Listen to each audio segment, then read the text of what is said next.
Allez, pour changer, un petit tour de cartes. J'enlève les jokers, je vous laisse mélanger le jeu.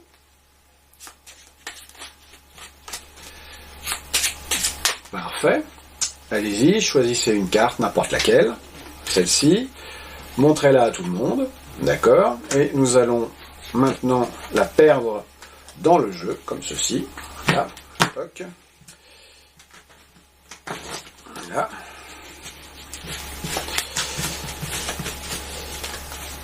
Et on va tenter de la retrouver, mais d'une façon un petit peu originale. Pour cela, je vais vous parler des similitudes qu'il y a entre un jeu de cartes et une année. Alors, savez-vous que dans un jeu de cartes, il y a 52 cartes, et que dans une année, il y a 52 semaines. 52, 1, 2, 3, 4, 5, 1, 2, 52. Savez-vous que dans un jeu de cartes, il y a ce qu'on appelle 12 figures, c'est-à-dire 12 cartes qui représentent un personnage, valet, dame, roi. Et dans une année, il y a 12 mois. 12, 1, 2, 3, 4, 5, 6, 7, 8, 9, 10, 11, 12. Combien de couleurs dans un jeu? Je ne parle pas de rouge ou noir. Non. Par couleur, j'entends famille. C'est-à-dire qu'on a les trèfles, les piques, les cœurs, les carreaux, donc 4 familles. Et dans une année, nous avons 4 saisons. 4. 1, 2, 3, 4. Ça va encore plus loin, ces coïncidences. Dans une famille de cartes, il y a 13 cartes. De l'as jusqu'au roi.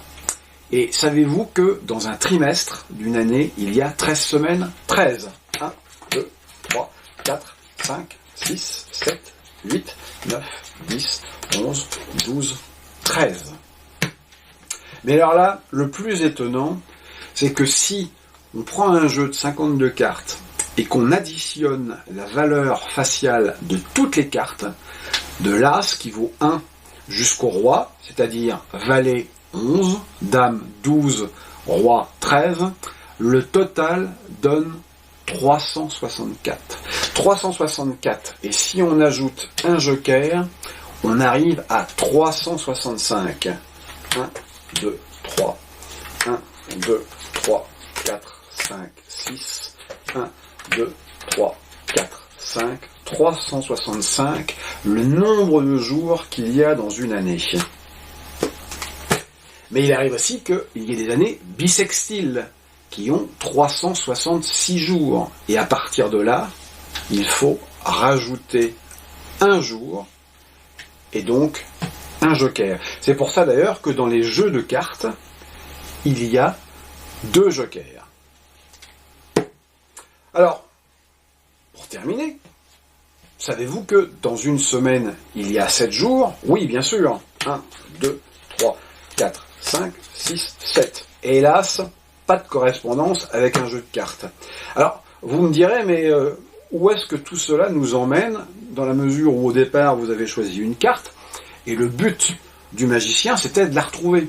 Oui, mais quelle était votre carte? Le 5 de trèfle? Étonnant, non?